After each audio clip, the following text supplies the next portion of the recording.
नमस्ते दोस्तों, आज हम बात करने वाले हैं एक ऐसे टॉपिक पर जिसके बारे में हर एनिमेशन फ़ैन सोचता है कि इंडिया की एनिमेशन इंडस्ट्री आखिर प्रोग्रेस क्यों नहीं कर पा रही है। जब foreign Studios Pixar, Disney, DreamWorks world class animation बना रहे हैं तो हम लोग कहाँ लगे हैं। चलो इस पूरे सिस्टम को आखिर समझते हैं। सबसे पहला रीज़न इन्वेस्टमेंट का इशू। भाई सीधी बात, इंडिया में एनिमेशन को इन्वेस्टमेंट मिलता ही नहीं है, वो भी लॉन्ग टर्म वाला। एनिमेशन बनाने के लिए करोड़ों का बजट चाहिए होता है क्योंकि high and software, skilled artist, time consuming production सब एक्सट्रीमली एक्सपेंसिव होते हैं। फॉरेन स्टूडियोज़ एक प्रोजेक्ट पे 3-5 साल लगा देते हैं, पर इंडिया में प्रोड्यूसर को लगता है कि यार 6 महीने में शो रेडी चाहिए। Low investment equal to low output, और low output equal to audience का interest down. Quality versus quantity problem.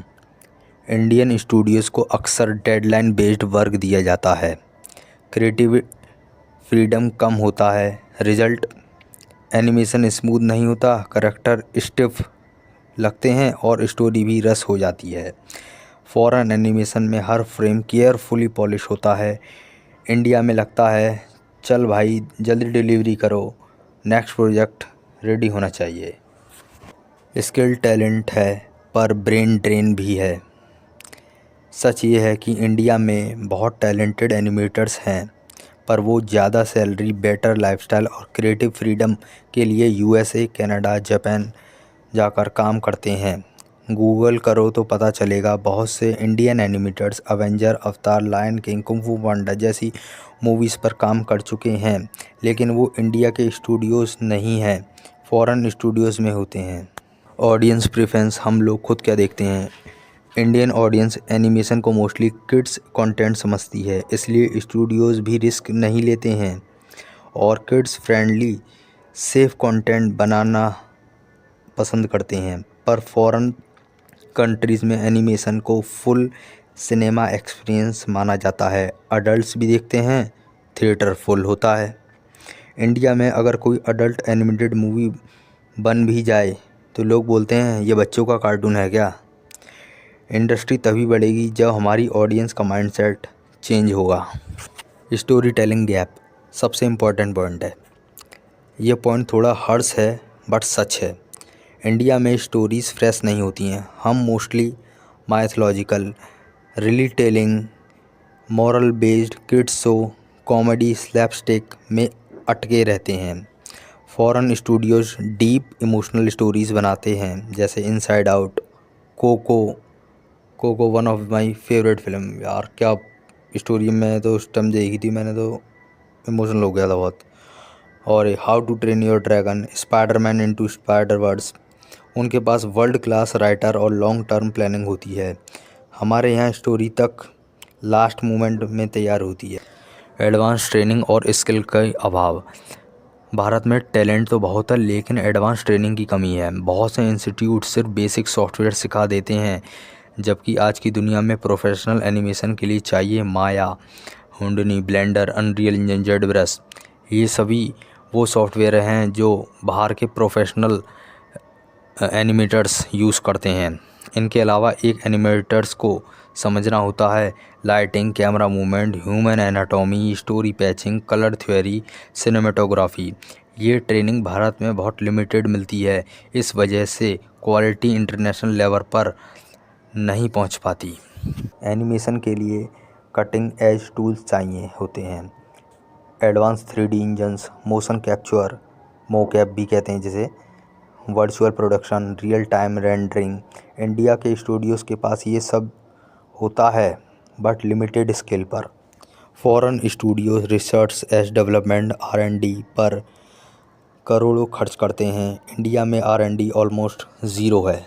Budget versus expectation सबसे डेंजर कॉम्बो है।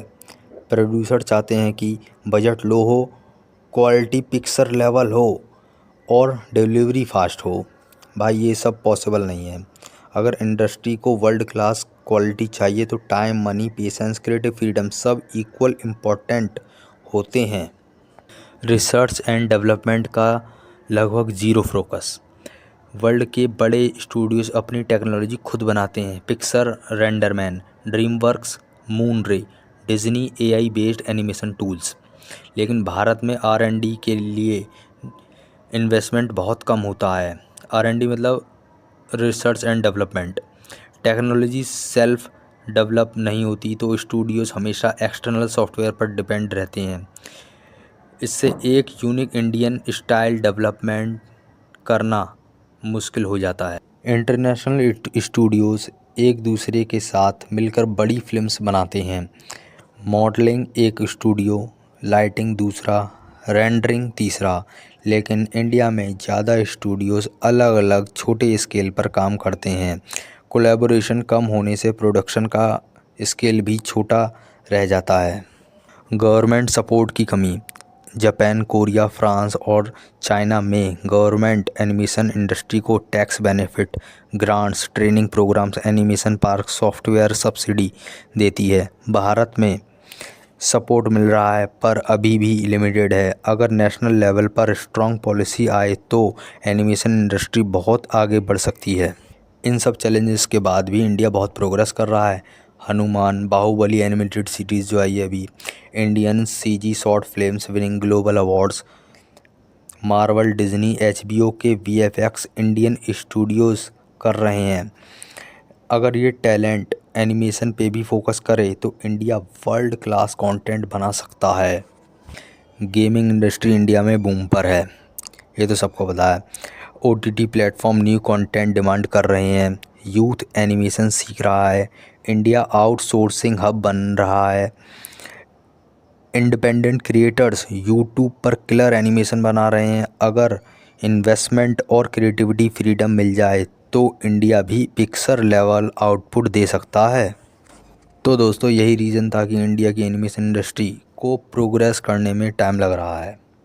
अगर आपको एनिमेशन पसंद है तो सपोर्ट करो इंडियन क्रिएटर्स को, अप्रिशिएट भी करो, उनके प्रोजेक्ट को शेयर करो। इंडस्ट्री तभी ग्रो करेगी जब ऑडियंस भी ग्रो करेगी।